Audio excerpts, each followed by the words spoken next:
الحمد للہ رب العالمین والصلاة والسلام علی سید الانبیاء والمرسلین وعلی آلہ واصحابہ اجمعین اما بعد فاعوذ باللہ من الشیطان الرجیم بسم اللہ الرحمن الرحیم قال اللہ تعالی فی القرآن الکریم فعال لما یرید صدق اللہ العظیم۔ میرے محترم بزرگوں اور عزیز دینی بھائیوں، ہمارا اور آپ کا عقیدہ ہے کہ اس دنیا میں جو کچھ بھی ہوتا ہے، اچھا ہو یا برا ہو، وہ اللہ کے حکم سے ہوتا ہے۔ یہ اسلام کی بنیاد ہے، یہ ایمان ہے کہ جو کچھ بھی ہو رہا ہے کائنات کے اندر، چاہے وہ اچھا ہو رہا ہو، برا ہو رہا ہو، سب کا سب اللہ کے حکم سے ہو رہا ہے۔ ہم پڑھتے ہیں ایمان مفصل میں آمنت باللہ وملائکتہ وکتبہ ورسلہ والیوم الآخر والقدر خیرہ وشرہ من اللہ تعالی والبعث بعد الموت، کہ اچھی اور بری تقدیر سب اللہ کی طرف سے ہوتی ہے۔ کوئی نفع ہمیں مل رہا ہے، وہ بھی اللہ کے حکم سے مل رہا ہے۔ کوئی نقصان ہمارے ساتھ ہو رہا ہے، وہ بھی اللہ کے حکم سے ہی ہو رہا ہے۔ ہمارے گھر میں کوئی پریشانی آ گئی ہے، اللہ کے حکم سے آئی ہے، وہ پریشانی ختم بھی ہوگی اللہ کے حکم سے۔ بیماری ہو گئی ہے، اللہ کے حکم سے آئی ہے، اور اس بیماری سے شفا بھی ملے گی اللہ کے حکم سے۔ دنیا کی کوئی طاقت بیماری سے شفا نہیں دے سکتی۔ کسی ڈاکٹر میں، کسی حکیم میں، کسی طبیب میں، کسی دوا کے اندر یہ تاثیر نہیں ہے کہ وہ بیمار کو خود شفا دے دے، جب تک کہ اللہ کا حکم نہ ہو جائے۔ اللہ کا حکم ہوتا ہے تو آدمی ایک خوراک دوائی لیتا ہے، اچھا ہو جاتا ہے، اور اللہ کی طرف سے حکم نہیں ہوتا، سالوں سال آدمی کا علاج چلتا رہتا ہے، بیماری ختم نہیں ہوتی، شفا نہیں ملتی۔ تو سب سے پہلی بات جو ہمارا اور آپ کا عقیدہ ہے، ایمان ہے، اور ہونا بھی چاہیے، کہ جو کچھ ہو رہا ہے اچھا یا برا، وہ اللہ کے حکم سے ہو رہا ہے۔ باقی اللہ کے علاوہ کسی میں طاقت نہیں کہ کسی کو نفع پہنچا دے یا نقصان پہنچا دے۔ کوئی کسی کو بیماری دے دے یا شفا دے دے، کوئی کسی کو تکلیف دے دے یا راحت دے دے، اللہ کے علاوہ کسی میں طاقت نہیں ہے۔ اس ایمان کو، اس عقیدے کو مضبوط کرنے کی ضرورت ہے۔ اللہ کے نبی صلی اللہ علیہ وسلم فرماتے ہیں، عبداللہ بن مسعود کی روایت ہے کہ ایک مرتبہ حج کے موسم میں اللہ کے نبی کو پچھلی تمام امتیں دکھائی گئیں۔ اللہ نے کشف کے ذریعے، الہام کے ذریعے نبی صلی اللہ علیہ وسلم کو پچھلی امتیں دکھائیں۔ تو آپ نے دیکھا کسی نبی کے ساتھ 2-4 آدمی ہیں، کسی نبی کے ساتھ 10-12 آدمی ہیں، کسی نبی کے ساتھ 1000 آدمی ہیں، کیونکہ پچھلے نبیوں پر ایمان لانے والے بہت کم تھے۔ پھر آپ نے دیکھا کہ ایک نبی کے ساتھ بہت سارے افراد ہیں۔ تو آپ نے پوچھا یہ کون ہے؟ فرمایا گیا یہ موسیٰ علیہ السلام کی امت ہے۔ موسیٰ علیہ السلام کے ماننے والے، ان کے امتی بہت زیادہ تھے۔ اس کے بعد ایک اور امت آپ کے سامنے پیش کی گئی جس سے پورا میدان بھر گیا، اونچے اونچے ٹیلوں پر پہاڑوں پر بھی کھڑے ہوئے ہیں، ہر طرف آدمی آدمی نظر آ رہے ہیں۔ تو اللہ کے نبی نے پوچھا کہ یہ کون لوگ ہیں؟ تو آپ کو بتایا گیا کہ یہ آپ کی امت ہے۔ تو آپ کو بڑی خوشی ہوئی کہ میری امت سب سے زیادہ ہے۔ کسی نبی کے ساتھ 2-4 آدمی، کسی کے ساتھ 10-12، کسی کے ساتھ 1000، لیکن میری امت اتنی بڑی تعداد ہے میری امت کی، تو اس پر آپ کو خوشی ہوئی۔ آپ سے پوچھا گیا کیا آپ راضی ہیں محمد؟ آپ نے فرمایا ہاں میں بہت خوش ہوں اپنی امت کی اتنی بڑی تعداد دیکھ کر۔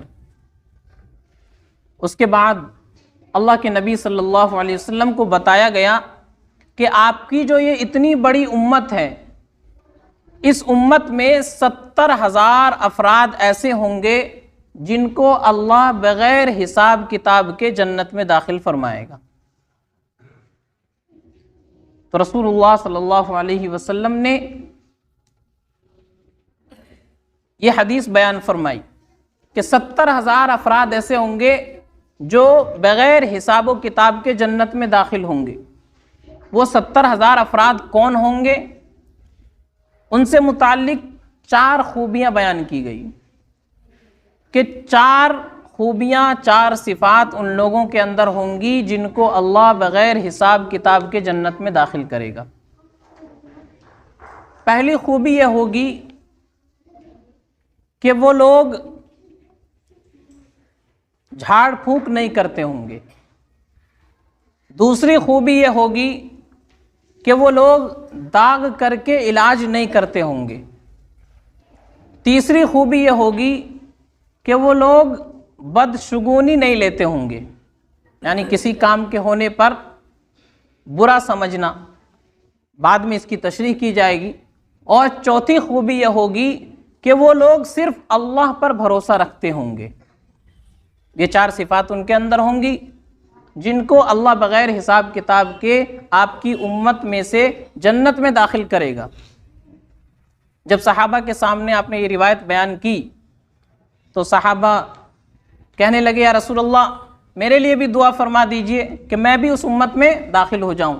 ایک صحابی حضرت عکاشہ، انہوں نے کہا یا رسول اللہ میرے لیے دعا فرما دیجئے کہ میں بھی ان لوگوں میں داخل ہو جاؤں جس کو اللہ بغیر حساب کتاب کے جنت میں داخل فرمائے گا۔ اللہ کے نبی نے ان کے لیے دعا فرما دی۔ اس کے بعد ایک اور صحابی کھڑے ہوئے، موقع اچھا ہے میں بھی دعا کے لیے کہہ دوں، تو نبی علیہ الصلوۃ والسلام نے ان کو منع فرمایا اور کہا کہ تم سے پہلے عکاشہ نے درخواست کی، یہ تم سے سبقت لے گئے، اب اللہ جس کو چاہے گا اپنی مرضی سے ان کو جنت میں داخل فرمائے گا۔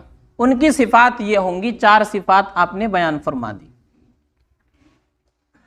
تو رسول اللہ صلی اللہ علیہ وسلم نے اس حدیث میں 4 خوبیاں بیان فرمائی ان لوگوں کی جو جنت میں بغیر حساب کتاب کے داخل ہوں گے، 70,000 افراد۔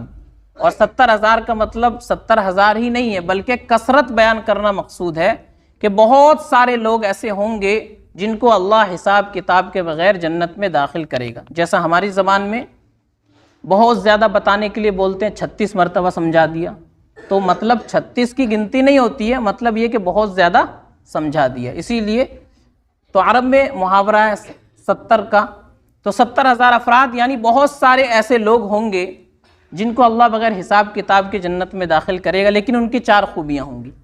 پہلی خوبی اللہ کے نبی نے بیان فرمایا کہ وہ لوگ بدشگونی نہیں لیتے ہوں گے۔ ایک خوبی یہ بیان فرمائی۔ بدشگونی کا مطلب کہ کوئی کام ہوا، کوئی چیز دیکھی اور اس سے یہ سمجھ لیا کہ اب میرے ساتھ برا ہوگا، اب یہ کام ہم نہیں کریں گے۔ جیسے راستے میں جا رہے ہیں، سامنے سے بلی چلی گئی، بلی نے راستہ کاٹ دیا، تو اب سفر میں جانا کینسل ہو گیا، اب کل سفر کریں گے۔ اس کو کہتے ہیں بدشگونی لینا۔ تو یہ کام وہ لوگ نہیں کرتے ہوں گے۔ پہلا کام، پہلی خوبی یہ بیان فرمائی کہ کوئی ان کے ساتھ معاملہ ہو گیا، گھر میں شیشہ پھوٹ گیا، اس سے بدشگونی لے لی کہ گھر میں شیشہ پھوٹ گیا، ضرور کوئی مصیبت آئے گی۔ سامنے سے بلی راستہ کاٹ گئی، اب سفر میں نہیں جائیں گے، جائیں گے تو نقصان ہو جائے گا۔ یا اس کے علاوہ اور بھی بہت ساری چیزیں جو معاشرے کے اندر رائج ہیں، تو یہ کام وہ لوگ نہیں کرتے ہوں گے۔ دوسری خوبی ان لوگوں کی بیان فرمائی اللہ کے نبی صلی اللہ علیہ وسلم نے کہ وہ لوگ داغ کر کے علاج نہیں کرتے ہوں گے۔ عرب کے اندر رواج تھا کہ جب کوئی آدمی بیمار ہوتا، اس کا علاج کرایا جاتا، کوئی دوا کارگر نہ ہوتی تو وہ لوگ لوہا گرم کرتے تھے اور اس لوہے کو گرما گرم اس بیمار کے بدن سے لگاتے تھے، اور ان کا عقیدہ تھا کہ اس طرح بیمار اچھا ہو جائے گا، اس کی بیماری دور ہو جائے گی۔ تو اللہ کے نبی صلی اللہ علیہ وسلم نے اس طریقے کو پسند نہیں فرمایا، کیونکہ اس میں تکلیف ہو رہی ہے، نقد تکلیف ہو رہی ہے، فائدہ ہوگا یا نہیں یہ یقینی نہیں ہے۔ تو جس علاج میں آدمی کو تکلیف ہو اور فائدہ ہونا یقینی نہ ہو، ایسے علاج کو پسند نہیں کیا گیا ہے۔ تو ان لوگوں کا جو طریقہ تھا آپ نے منع فرمایا کہ وہ لوگ یہ کام بھی نہیں کرتے ہوں گے، یعنی لوہے کو گرم کر کے اس کے بعد اس کے ذریعے سے بیمار کا علاج کرنا، اور یہ سمجھنا کہ یہ لوہا گرم کر کے اس کے بدن میں لگائیں گے تو اس سے اس کو شفا مل جائے گی اور اس کی بیماری دور ہو جائے گی، یہ بھی ایک غلط عقیدہ تھا۔ تو آپ نے منع فرمایا کہ وہ یہ کام بھی نہیں کرتے ہوں گے۔ دوسری خوبی ان کی یہ ہوگی۔ تیسری خوبی یہ بیان فرمائی کہ وہ لوگ جھاڑ پھونک نہیں کرتے ہوں گے۔ اب جھاڑ پھونک کا کیا مطلب؟ اس کا مطلب یہ کہ جو زمانہ جاہلیت میں اسلام سے پہلے جو جھاڑ پھونک کا رواج تھا، اس میں لوگ ایسے ایسے کلمات کہتے تھے جو شرکیہ کلمات ہوتے تھے، اس میں کسی جنات سے مدد مانگی جاتی تھی، شیطان سے مدد مانگی جاتی تھی، اللہ کے علاوہ کسی دوسرے سے مدد مانگی جاتی تھی، ایسے کلمات ان کے یہاں رائج تھے۔ تو اس طرح کے جو جھاڑ پھونک کا علاج تھا، اس سے منع فرمایا کہ وہ لوگ یہ کام نہیں کرتے ہوں گے۔ جھاڑ پھونک کے بہت سارے طریقے ان کے زمانے میں بھی رائج تھے، لیکن ان کے اندر شرکیہ باتیں ہوتی تھی جو اسلام کے عقیدے کے خلاف ہے، یا اس کے اندر ایسی باتیں ہوتی تھی جن کا معنی معلوم نہیں، ایسے الفاظ پڑھے جاتے تھے، ایسے منتر تھے کہ معنی معلوم نہیں کہ اس کا کیا مطلب ہے۔ تو اس لیے جو لوگ اس طرح کا جھاڑ پھونک کرتے تھے وہ مراد ہے یہاں، کہ وہ لوگ اس طرح کا جھاڑ پھونک نہیں کرتے ہوں گے۔ ورنہ جھاڑ پھونک کرنا، تعویذ کرنا، اس کی شرعی حیثیت کیا ہے، کرنا چاہیے یا نہیں کرنا چاہیے، اس سلسلے میں بھی ہمارے یہاں بہت زیادہ افراط و تفریط ہے۔ کچھ لوگ تو ہیں جو جھاڑ پھونک کرنے کو، تعویذ کرنے کو بالکل ہی حرام سمجھتے ہیں، کچھ لوگ تو ایسے ہیں کہ اس کی کوئی حیثیت ہی نہیں سمجھتے ہیں اور وہ اس کو شرک سمجھتے ہیں، یہ بھی غلط ہے۔ اور کچھ لوگ ایسے ہیں کہ جو دن رات اسی میں لگے رہتے ہیں، ہر کام کے لیے ایک وظیفہ، ہر کام کے لیے ایک تعویذ۔ تو یہ دونوں باتیں غلط ہیں۔ جھاڑ پھونک کو، تعویذ کو بالکل غلط سمجھنا یہ بھی ٹھیک نہیں ہے، اور دن رات اسی میں لگے رہنا یہ بھی ٹھیک نہیں ہے۔ اسلام نے بیچ کا راستہ بیان کیا ہے۔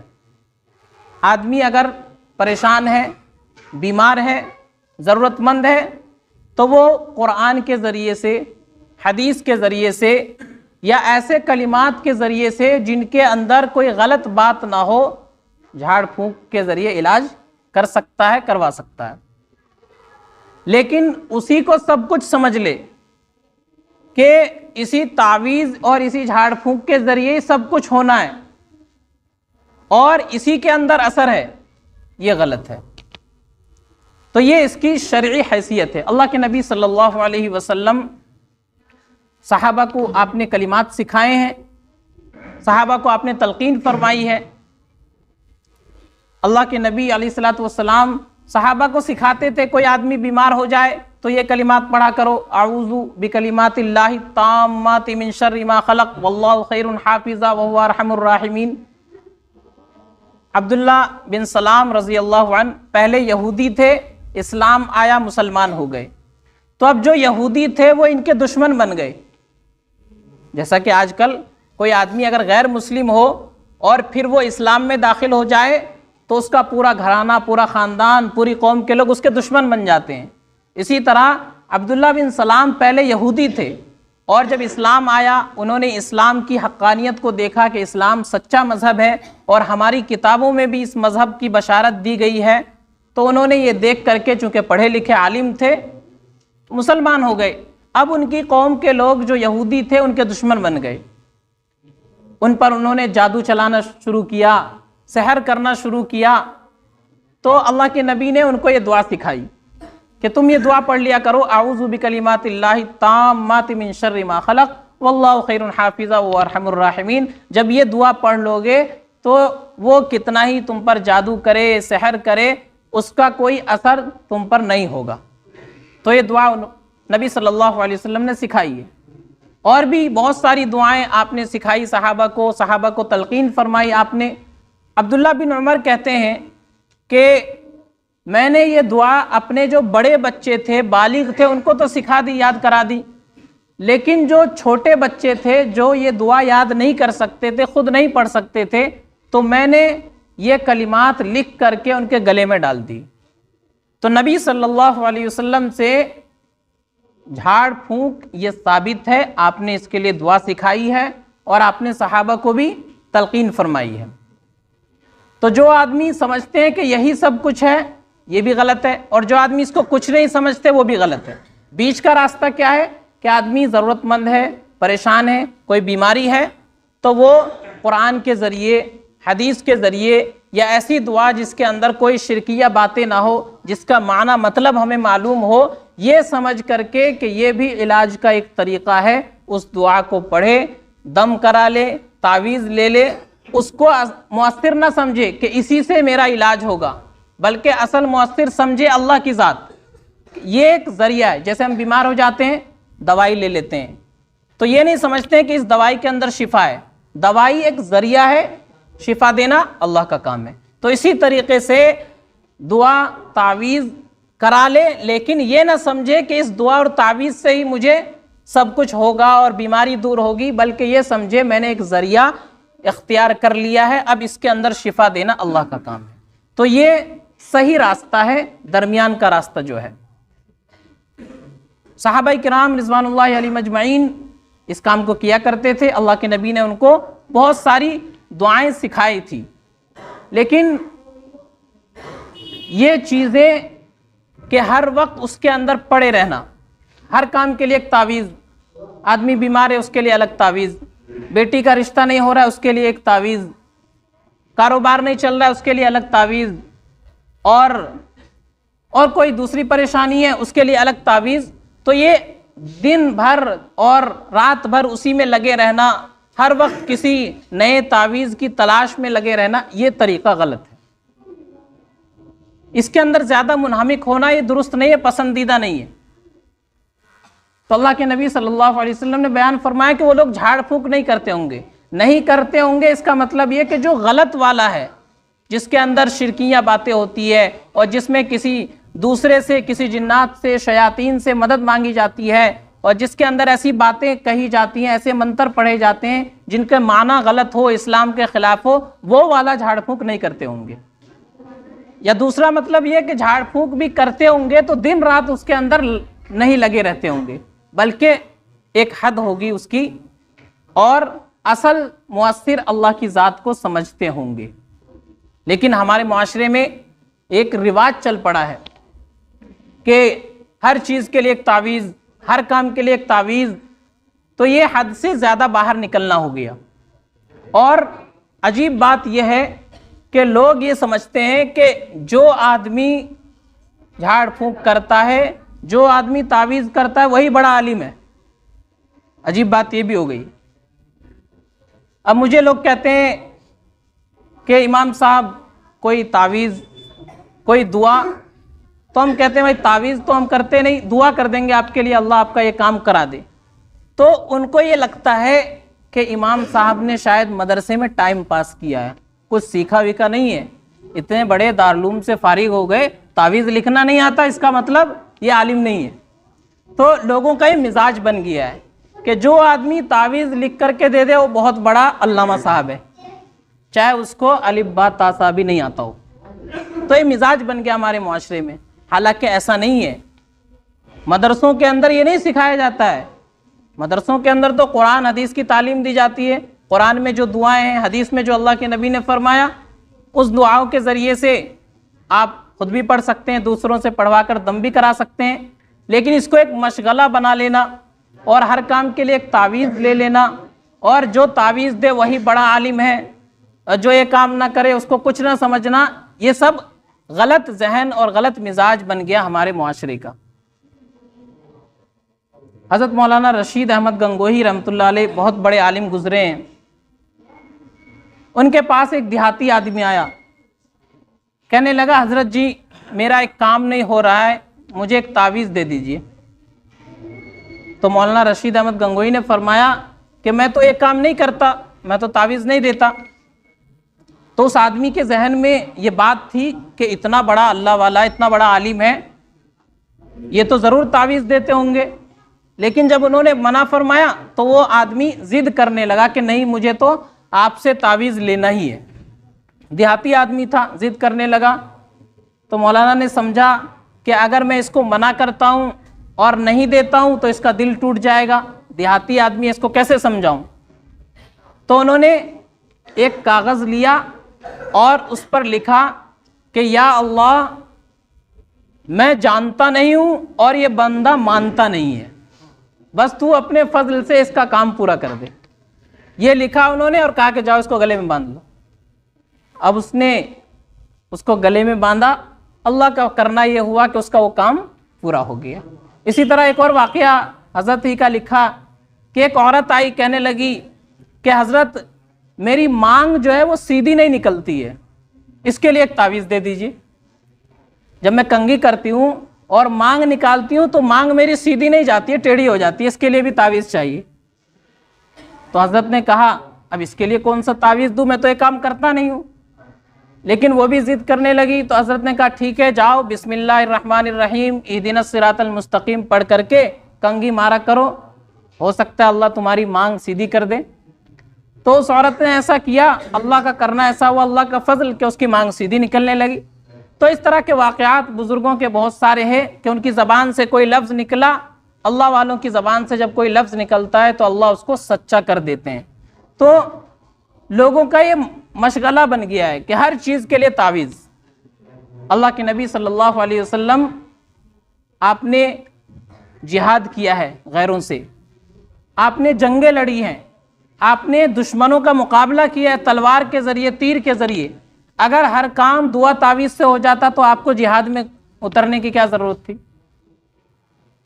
آپ بیٹھے بیٹھے وہیں سے ایک پھونک مارتے اور سارے دشمن آپ کے قدموں میں آ کر گر جاتے. لیکن ایسا نہیں ہے، تاریخ کے واقعات بھرے پڑے ہیں.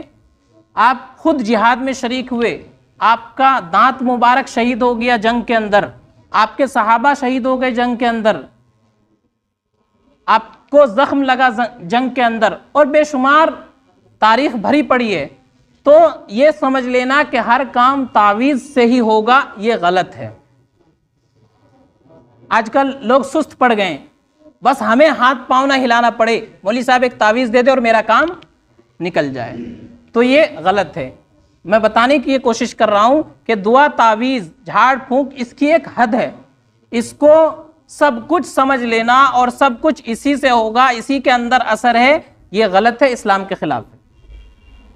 ہاں آدمی ضرورت مند ہے، کوئی پریشانی آ گئی ہے، تو اصل چیز اور سب سے بہتر چیز تو یہ کہ آدمی 2 رکعت صلاۃ الحاجت نماز پڑھے اور اللہ سے دعا کرے کہ اللہ میں پریشان ہوں، میرے ساتھ یہ بیماری ہے، یہ پریشانی ہے، میرے اس معاملے کو حل کر دے، مجھے اس پریشانی سے نکال دے. اصل چیز اور سب سے بہتر چیز تو یہ ہے. لیکن اس کے ساتھ ساتھ قرآن و حدیث میں جو دعائیں اللہ کے نبی صلی اللہ علیہ وسلم نے بتائی ہیں، ان دعاؤں کے ذریعے سے بھی اپنا علاج کرے.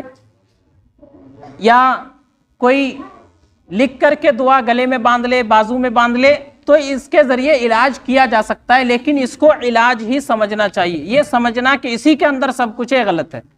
جس طرح آدمی بیمار ہو جاتا ہے، کسی کو بخار ہو گیا، دوائی اس نے لے لی، تو اب دوائی کے اندر شفا نہیں ہے، اللہ کی طرف سے حکم ہوگا وہ ٹھیک ہو جائے گا. اسی طرح یہ دعا تعویذ اور جھاڑ پھونک یہ بھی علاج کا ایک طریقہ ہے، یہ عبادت نہیں ہے. یہ سمجھنا کہ یہ عبادت ہے یہ عبادت نہیں، اس پر کوئی ثواب نہیں ملے گا. دعا کریں گے اس پر ثواب ملے گا، وہ عبادت ہے. اللہ کے نبی نے فرمایا الدعاء هو العبادہ، کہ دعا اصل عبادت ہے. دعا تو عبادت ہے لیکن جھاڑ پھونک یہ عبادت نہیں ہے، اسی لیے اس پر پیسے لینا بھی جائز ہے. کوئی آدمی جھاڑ پھونک کرتا ہے تو وہ پیسے لے سکتا ہے، کیونکہ وہ عبادت نہیں کر رہا ہے، وہ علاج کر رہا ہے. لوگوں نے اس کا نام رکھ دیا روحانی علاج، حالانکہ روحانی علاج کا مطلب ہوتا ہے آدمی کے دل کی اصلاح ہو، آدمی کے اعمال اچھے ہو، اخلاق اچھے ہو، اس کے دل کے اندر جو لوگوں کی نفرتیں ہیں، کدورتیں ہیں، لوگوں سے حسد ہے، کینہ ہے، بغض ہے، وہ اس کے دل سے نکلے. یہ ہوتا ہے روحانی علاج جو اللہ والے کیا کرتے ہیں اپنی خانقاہ میں بلا کر کے. لیکن لوگوں نے آج کل جھاڑ پھونک کو اور دعا تعویذ کو نام دے دیا روحانی علاج. یہ روحانی علاج نہیں ہے.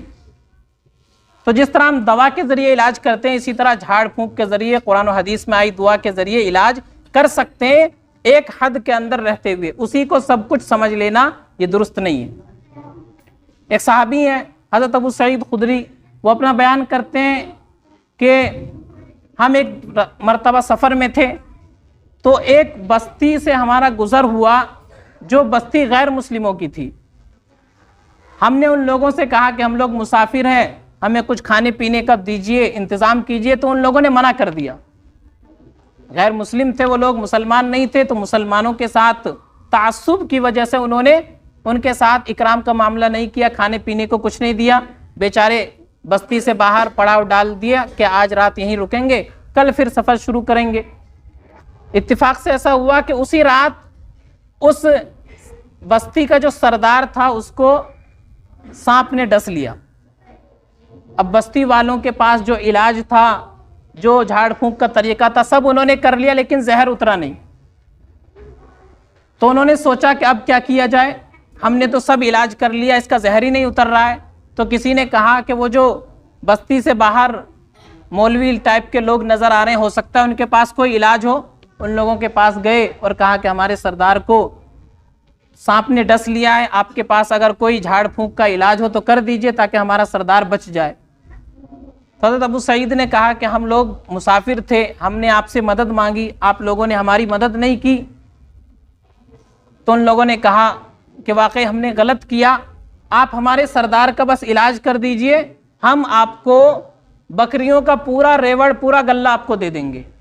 وہ آئے اور سورہ فاتحہ پڑھتے رہے، دم کرتے رہے، سورہ فاتحہ پڑھتے رہے، دم کرتے رہے. اللہ کا کرنا ہوا کہ اس کا زہر اتر گیا. وہ لوگ بڑے خوش ہوئے اور بکریوں کا ریوڑ ان حضرات کے حوالے کر دیا.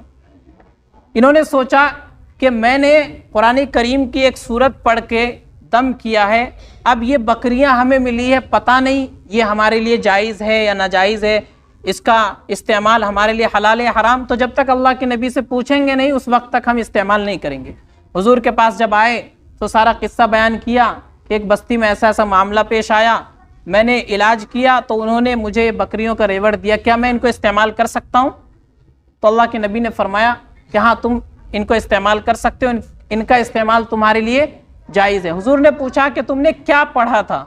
تو انہوں نے کہا یا رسول اللہ بس میرے پاس تو قرآن کی صورتیں یاد تھی، میں نے سمجھا کہ جب دنیا کی دوسری چیزوں کے اندر اللہ نے تاثیر رکھی ہے، شفا رکھی ہے، تو قرآن کریم میں شفا کیوں نہیں ہوگی؟ تو میں نے قرآن کی آیت اور سورہ فاتحہ پڑھ کر دم کر دیا، وہ اچھا ہو گیا. تو اللہ کے نبی صلی اللہ علیہ وسلم نے اس سے منع نہیں فرمایا. تو معلوم ہوا کہ دعا تعویذ کی ایک حقیقت ہے اور شریعت میں اس کی کہیں نہ کہیں گنجائش ہے، لیکن اس کو سب کچھ نہیں سمجھنا چاہیے. اور دوسری بات یہ بھی معلوم ہوئی کہ اس پر آدمی کوئی اجرت لے رہا ہے تو وہ جائز ہے، کیونکہ یہ عبادت نہیں ہے. ایک آدمی قرآن پڑھے اور اس پر پیسے لے تو یہ جائز نہیں ہوگا، کیونکہ یہ عبادت ہے، عبادت پر اجرت لینا جائز نہیں ہے. لیکن وہ علاج کر رہا ہے جھاڑ پھونک کے ذریعے، تعویذ کے ذریعے، تو اس پر اس کے لیے اجرت لینا جائز ہے. تو پوری بات کا خلاصہ یہ نکلا کہ اصل چیز جب آدمی پریشان ہو، مصیبت میں ہو، تو وہ 2 رکعت صلاۃ الحاجت پڑھے اور اللہ سے دعا کرے. سب سے بہتر چیز تو یہی ہے، کیونکہ سب کچھ کرنے والی ذات اللہ کی ہے. اللہ سے دعا کرے یا اللہ یہ پریشانی ہے، بیماری ہے اور کاروبار میں یہ دقت ہے، تو میری ان پریشانیوں کو دور کر دے. سب سے بہتر چیز تو یہ ہے. پھر اس کے بعد اگر وہ ضرورت محسوس کرتا ہے تو قرآن میں جو دعائیں آئی ہیں، حدیث میں جو دعائیں آئی ہیں، وہ پڑھ کر کے اپنے اوپر دم کر لے۔ اللہ کے نبی صلی اللہ علیہ وسلم روزانہ کا آپ کا معمول تھا، رات کے وقت آپ قل یا ایھا الکافرون، قل اعوذ برب الفلق، قل اعوذ برب الناس یہ صورتیں پڑھتے تھے، اپنے ہاتھ پر دم کرتے اور اس کو پورے بدن پر پھیر لیتے تھے۔ تو آپ کا یہ معمول تھا، تو اللہ کے نبی صلی اللہ علیہ وسلم یہ کام کیا کرتے تھے۔ تو قرآن میں جو دعائیں آئی ہیں، حدیث میں آئی ہیں، یا اور قرآن کی صورتیں جن کے بارے میں اللہ کے نبی نے فرمایا اس کے اندر اللہ نے شفا رکھی ہے، تو ان کو پڑھ کے اپنے اوپر دم کرنا، اپنے بچوں پر دم کرنا، یہ کر سکتے ہیں۔